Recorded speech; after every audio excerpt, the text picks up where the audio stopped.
Hello everyone, my name is Beckett and welcome back to the channel. And today we are going to be breaking down all the news that went down in Division 2 this week. We have the PTS Wave 2 went out so you can test out all the new weapons. They updated some things as well as some changes to the optimization station. It doesn't really change the stance that I had on earlier. We also have global events and you can get the new skill variant, the Shrapnel Trap. It is very overpowered right now, but we will be seeing a nerf and we'll go into that. But before we get started, if you enjoy the content, hit that subscribe, and if you like the video, smash that like button. First off, let's get into the Belfry League. This is the final Manhunt global event going on season 3. You can go out, get a lot of great stuff, particularly the named item cache, as well as a bunch of recal caches and anything else that you might need for the upcoming season. Not only that, we'll unlock the mission for Schaefer, where we can go and hunt him down, and that's the final target to the manhunt that reveals the Shrapnel Trap, which is very overpowered right now, so enjoy it till TU12 comes out, because it's supposed to be getting a little nerf, and I don't know if those changes are in the PTS yet, but we will find that out. But there is also a lot of nice dialogue if you're into the lore, and the hunter encounter that will reward a new mask if you can take out the hunter. He's kind of a pain, so make sure you have your riot foam out and you are ready to go. Now we also have the PTS Wave 2 for TU12. It is finally out and you should be able to download this tonight. It should have been able to preload last night. I know there are people where it just isn't showing up, so make sure you either have it on Uplay or on the Epic Store. And I've also heard if you do not have the season pass, it won't show up.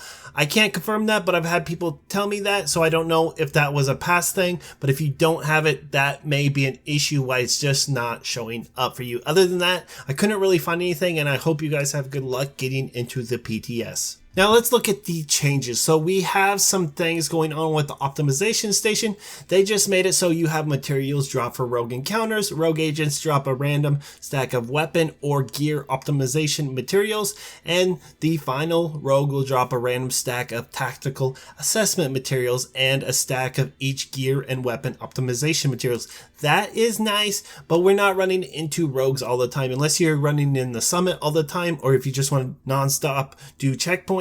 I think they need to go above that and just increase the drop rate of these gear. We should be able to get it off elites or whatever. There should be a small chance to get these off and not just wait having to do a whole mission or having to do summit floors or just way too much. And when it goes up to an exponential rate, like I said before, you start off like, oh, I only need 6 pieces, and next thing I know I need 100. That's just way too much, and it's just going to turn people off from the idea, and it's not going to be good for the longevity of this game. All right, we also have some big changes that are coming in TU12 for healers. So they buffed the repair trap pretty big. So they buffed the radius to be 0.75 meters. It was 0.5 meters. And they increased the base healing amount 25%. That is huge. And this might be one of your go-to skills when it comes to healing. And they also reduced the base cooldown to 40 seconds from 60 seconds. And also reduced PvP damage of the Shrapnel Trap,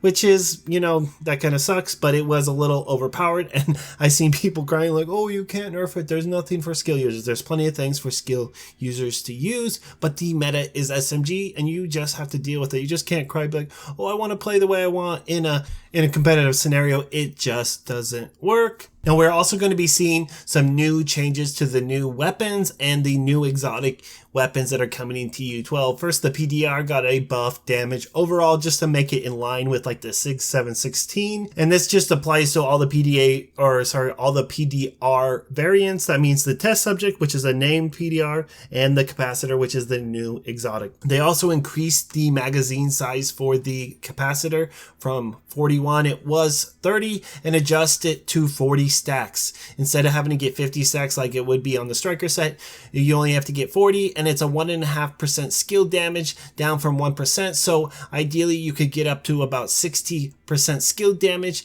and they also increased the weapon damage per skill tier to 7.5%, which was 5%. Now that puts the capacitor way above NSYNC, especially in a PvE scenario. It's not going to be good for a PvP scenario. You're still going to want to run like an NSYNC with a shield and get that extra 40% weapon damage inside the dark zone, but it is going to make it so you're going to want to choose this if you're going to be running a hybrid skill build, since we're going to get that 60% extra skill damage as well as the 45% weapon damage, and the decay rate is much less now, and it's much easier to keep this up. You're going to be able to stack this very easy, and that PDR doing that extra bit of damage is going to be really helpful. I'm very excited to test this out. Now we also saw changes to the Scorpio. That is the new shotgun, and it's a really skill reward buff. It's going to be nice. The more pellets that you hit on an enemy, it will increase the status effect duration of each. So if whatever it was, a bleed,